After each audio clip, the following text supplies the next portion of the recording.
Erandi Commander Quizzic Carno of the Brockian tribe. Yes, human friend Amanda Harris. The mirth in Quizzic's voice is obvious. Why human friend? I noticed that when you interact with any human crew aside from me or Dave, you call them by their rank and last name.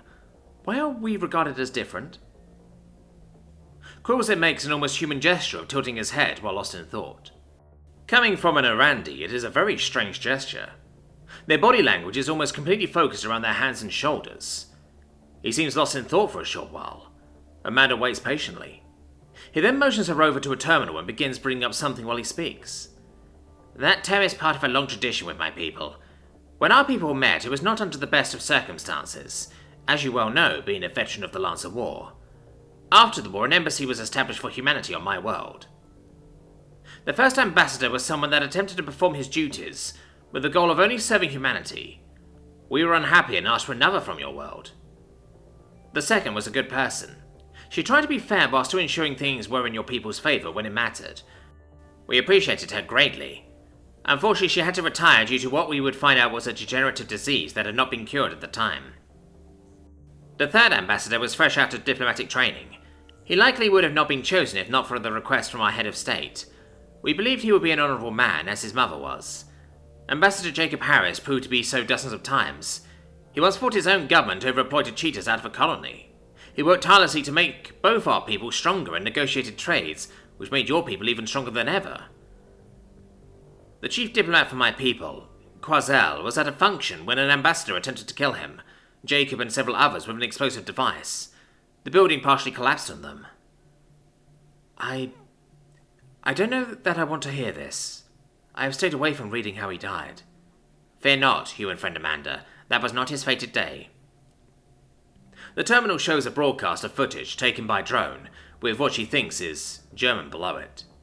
Her translator tells her, Human embassy bombed during party. 6 confirmed dead, 4 missing, including Ambassador Jacob Harris. As the reporter is describing the scene, another reporter cuts in. The footage switches to a crew on the ground. You can see Erandi and human rescuers yelling excitedly as they pull out someone. A mop of dirty blonde hair and piercing blue eyes show who the first person to come out is. Amanda recognizes her son, even if he is 10 years older than when she saw him before being frozen all those years. He is injured but walking. Behind him are 2 Erandi and another human.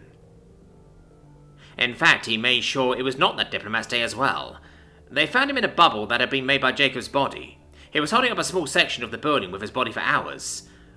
Those that were there could see him in excruciating pain, and yet he refused to move, lest they be crushed. He saved them. That chief diplomat was heard to say something important that made an impression on all my people. Here it comes.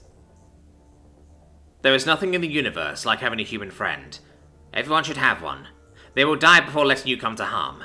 The best of them are helpers by nature. Find one. Cherish them as I do mine. No tears from you, human friend Amanda. No need for them. He was right. They were great friends, and Jacob helped Quasar propose to his life mate. He was there when they were officially bonded, married as you say, and when they had their first child. He was there for so much. At the end of Quasar's life, his human friend and his family were there holding one hand, while Quasar's family held the other.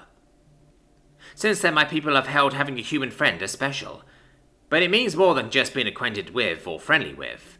To us, it is being bonded to a human, as you would consider a best friend, and it is sacred.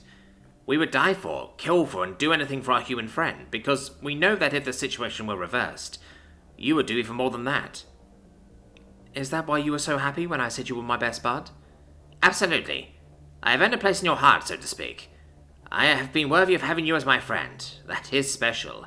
I am very... Oh no. Shut up and hug me, you wonderful friend, you.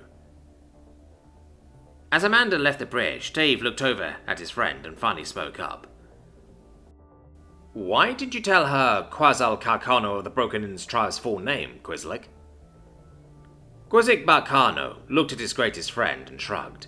She doesn't need to know that her son saved my ancestor. She doesn't need to know how nervous I was to meet the one that gave my family so much when we first met, or why she honors me doing what comes naturally to her. She is my friend, as you are, and that is good enough for me.